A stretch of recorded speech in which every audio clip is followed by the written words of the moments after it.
ঈদের ছুটিতে ঘুরতে এসে সুন্দর কিছু ভ্রমণ স্মৃতি নিয়ে বাড়ি ফেরার কথা থাকলেও অনেকে ফিরছেন লাশ হয়ে। সমুদ্রে গোসলে নেমে পানিতে ভেসে গিয়ে 2 দিনের ব্যবধানে 3 পর্যটক সহ 5 জনের মৃত্যু হয়েছে। তীরের কাছে গোসল করতে নেমে ঢেউয়ে তোড়ে ভেসে যাওয়া পুত্রকে বাঁচাতে গিয়ে পিতা পুত্র দুজনই মারা যাওয়ার মতো মর্মস্পর্শী ঘটনাও ঘটেছে এই সময়। তাদের উদ্ধারে যাওয়া ওয়াটার বাইক চালক মামুন ও তার সহযোগী জানান, সমুদ্রে গোসলে নেমে ডুবতে যাওয়া বাবাকে বাঁচাতে ছুটে যায় ছেলে। সাগরের ঢেউ আর পানিতে টিকতে না পেরে অজ্ঞান হয়ে যায় ছেলে। ওয়াটার বাইক তাদের কাছে পৌঁছা পর্যন্ত ছেলের হাত ধরেছিলেন বাবা। পরে সেখান থেকে উদ্ধার করে কক্সবাজার সদর হাসপাতালে নিয়ে আসা হলে কর্তব্যরত চিকিৎসক মৃত ঘোষণা করে। ওরা ছিল 2 জন। যাওয়ার পর দেখি যে বাপ ছেলের উপর বর দিয়ে দাঁড়ায় আছে, মানে বাপ ডাকতেছে এদিকে আসেন, এদিকে আসেন, ছেলেকে ধরে রাখছে। তখন আমি আর এরকম ঢেউ ছিল, তখন আমার বুটটা আমি স্থির করতে পারতেছি না। তখন একজন গেছে, আমার হেল্পার একজন গেছে, তারপরে আস্তে করে একজনকে ধরছে, আরেকজন আমাকে ধরাই দিছে।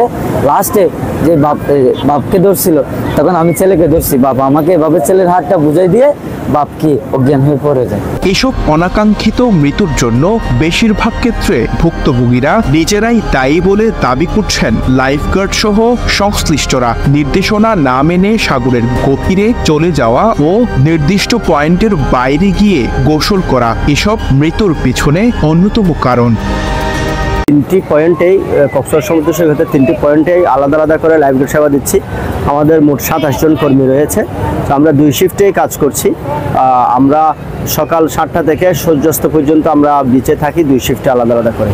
তো আমরা আমাদের দায়িত্ব চলাকালীন সময়ে কিছু জোন সেট করি, যেটি হচ্ছে পর্যটকদের জন্য নিরাপদ, এবং আমাদের লাইফগার্ডরা ওই নির্দিষ্ট জায়গাটাতে সার্বক্ষণিক নজরদারিতে রাখে। এদিকে পর্যটকদের নিরাপত্তায় প্রশাসন সর্বদা তৎপর থাকলেও পর্যটকদের সচেতনতার অভাবকে দায়ী করছে জেলা প্রশাসন। এটি দুঃখজনক। আসলে সচেতনতার 2টি পার্ট, একটি হচ্ছে আমি আপনাকে সচেতন করছি কিনা আর আপনি নিজেতে সচেতন হচ্ছেন কিনা।